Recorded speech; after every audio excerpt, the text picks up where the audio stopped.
So ito, pansin nyo yung sabi ko kanina, yung anim na clock signal na yan yung unahin natin, no? So balihin lang natin yung anim na clock signal na yan.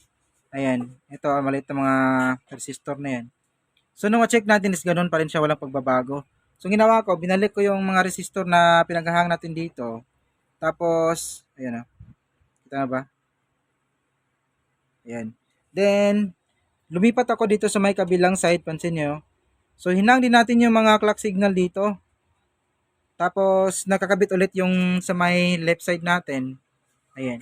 So, ganun pa rin yung resulta niya. Walang pagbabago, no?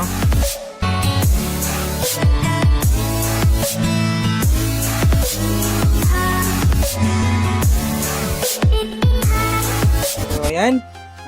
Magandang araw sa inyo lahat. So, may gagawin na naman tayo, no? Pala ito isang Skyward 32 inches. So, wait lang. Sasaksak lang muna natin to.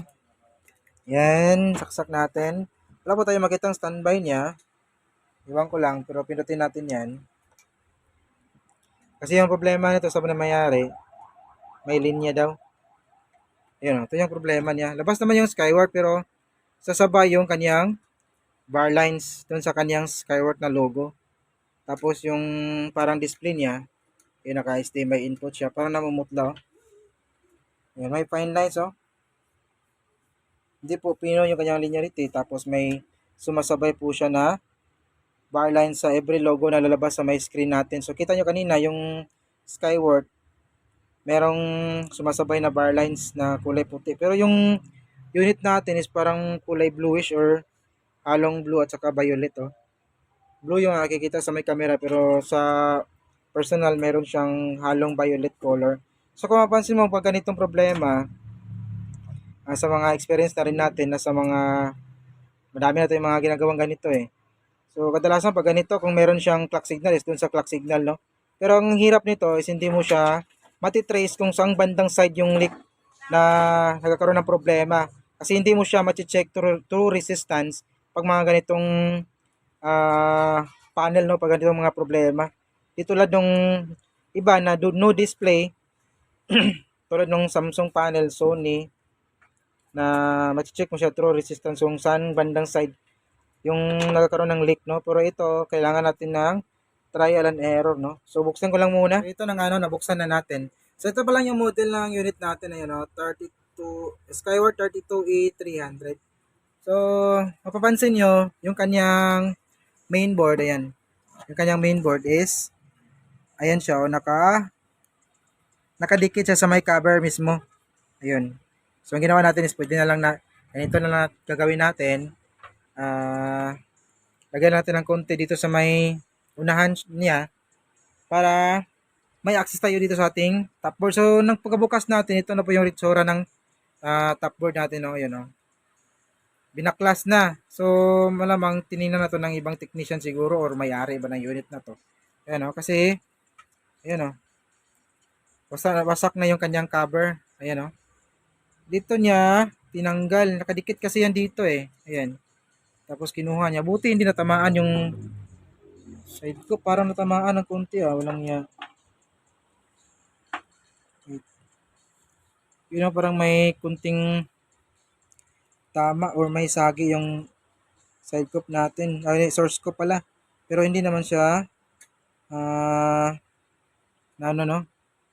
Parang kunti lang. Nasagi ng konti. Yun, kunti lang. Hindi naman po siya nasugatan.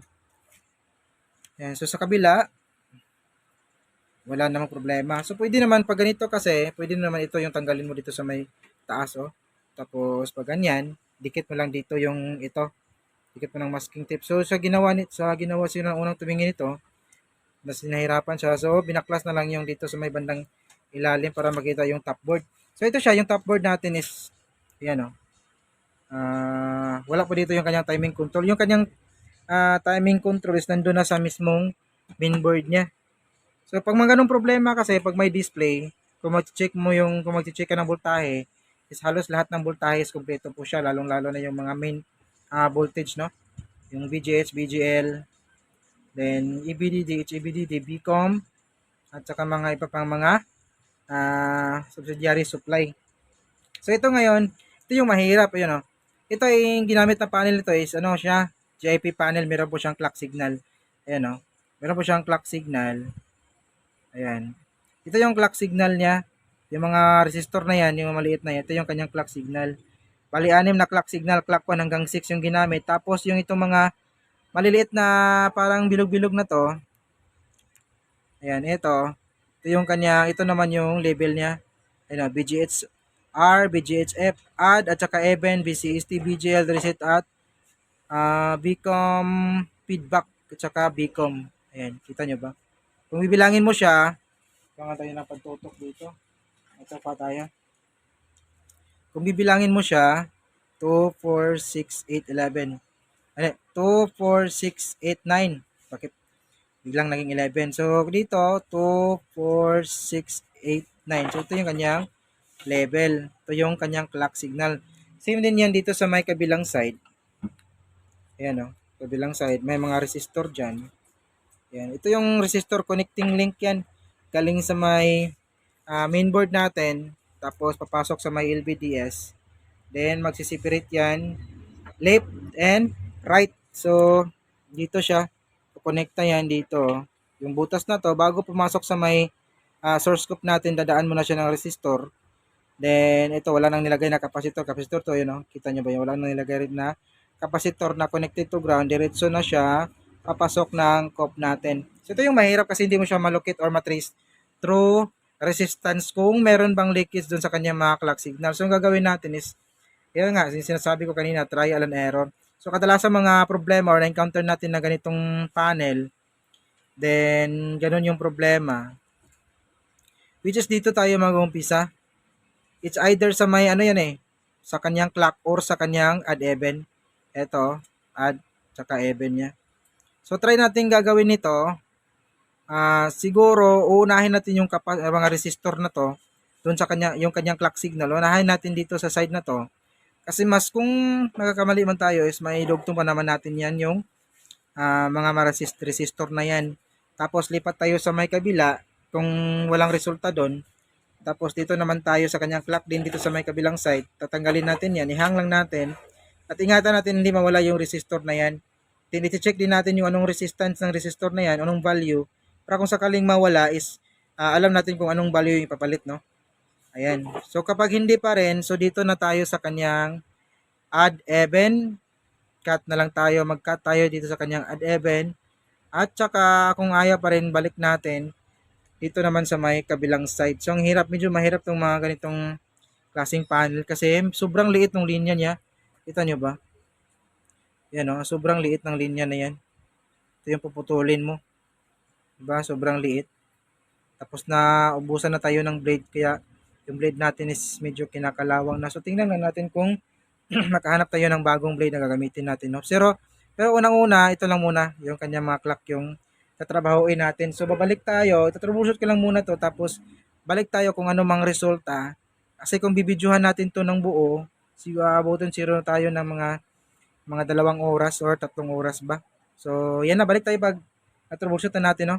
So, ito na. Continue na po tayo. Bali, yung mga naisipan natin gawin is nagawa na natin, no? So, ito, pansin nyo, yung sabi ko kanina, yung 6 na clock signal na yan, yan yung unahin natin, no? So, balihin lang natin yung 6 na clock signal na yan.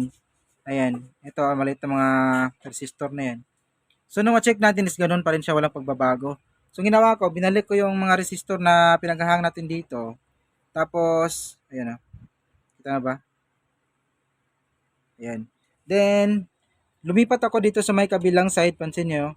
So, hinang din natin yung mga clock signal dito. Tapos, nakakabit ulit yung sa may left side natin. Ayan. So, ganun pa rin yung resulta niya. Walang pagbabago, no? So, napaisip ako na mayroon akong naalala yung dating na-repair natin. Ganito rin. Yung kanyang ADF, pansin nyo ba dyan? Ayan, no? Yung BGHR, BGHF, BGH at saka even. Ayan, no?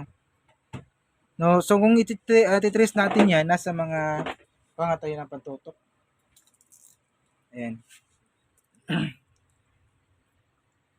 Ito yung BGH. Ito yung BGHR natin. BGHF. Then, ito naman yung BGH add natin at saka ito naman yung BGH11.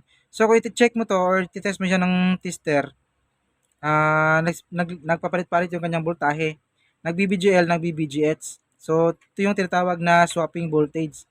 So ito yung ang tawag din nito sa ibang panel is LC1, LC2. Kasi dalawang yan tawag diyan. Parang tatlo nga pero nakalimutan ko yung pangatlong tawag diyan. Yung kanyang swapping voltage. So nung makat natin kinat natin yan, ayan, kita nyo ba? Yung may kunting gas-gas na yan. So pansin nyo kung bakit ako kinuskus yung linya. Kasi chinek ko yung kanyang resistance, kung open na talaga ba siya. Nung kinat natin yung kanyang linya ito yung linya na papasok sa mic cup natin sa may source cup. So pinutulan natin yan, chinek na rin natin ang resistance itong dalawang linya na to. Medyo umuuga yung kamay natin Yan Walang pamahaw kasi kaya umuga. Wait lang. Ayusin ko muna. Yan. So ito siya. Kita nyo ba? Ayan dalawang linya to. Nako, kumukurog-kurog. Man yung kamay natin. Pasmado na. Pasmado na yung kamay ng ating ni RCT. Ito. Yung linya na yan. Ito. Tapos ito. Putol na yan, sinigurado na po natin yan kasi nag-resistance reading na po tayo dyan. So, yung ginamit natin is itong blade natin kasi hindi ito nakabili ng blade dun sa ating pangkat, no? Ayan. Kita nyo ba nasundan, no? Basta ito yung level nyo, ayan. Add even. So, ito siya. Pangatlong at saka pang-apat na test point. Ayan, ito siya, dalawa. Ayan, putol na po yung linya na yan. So, ito na po yung resulta niya. Ayan, Ayun. Signal, Tingnan nyo. Pinong-pino at swabing-swabe na po yung kanyang display. Wait lang. Naka-zoom pala tayo. Kaya ay ganun. Balik na natin. Ayan. Ayan, Yun. Swabing-swabe at smooth na po yung panel natin. So, yun nga. Buti lang naalala ko yung dating repair natin nito. Na di siya nakuha doon sa kanyang clock signal. Pero, nadali natin siya sa kanyang add even. Ayan. So, yung add even lang yung kinat natin dito. At saka nagka-normal na siya. Ayan,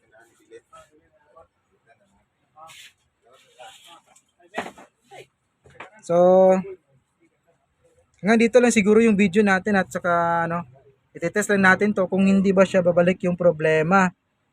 Kasi yung kinat natin is hindi na pasama yung kanyang clock signal, kundi yung kanyang swapping voltage lang. Swapping voltage lang yung kanyang add even. Pero nag-normal naman yung kanyang picture. So, shoutout ko lang muna saglit pala yung mga kasama natin, Bago tayo magtapos, shoutout ko muna. So, yan, shoutout muna kay ito yung mga kasama natin. Na-screenshot na natin yan. Wait, papatayin ko muna yung ilaw. Ayan. So, shoutout kay Kulitek Vlogs. Kulitek. Kulikot pala. Kulikot Tech Vlogs. Ayan, shoutout sa iyo bro, Eson Espinosa. So, shoutout sa iyo bro. Ayan, God bless sa'yo. At kay Arthur Kirolf from Toledo City, Cebu. Ayan, shoutout sa iyo bro, Falsian, shoutout sa iyo bro from Cagayan de Oro, Mindanao. At kay Jaime Gomeseria, ng Paghaluban, Barcelona, Sorsogon City. Ayan, shoutout sa iyo bro, At sa mga kaibigan natin, mga tech vlogger, kagrupo natin mga electronics technician, Shoutout sa inyong lahat, mga kamaster. Ayan, hanggang dito lang po tayo. Maraming salamat sa mga sagang nanood. May God be with us always. And this is your service, Ryan Closet Tech. See you in our next video. Bye-bye.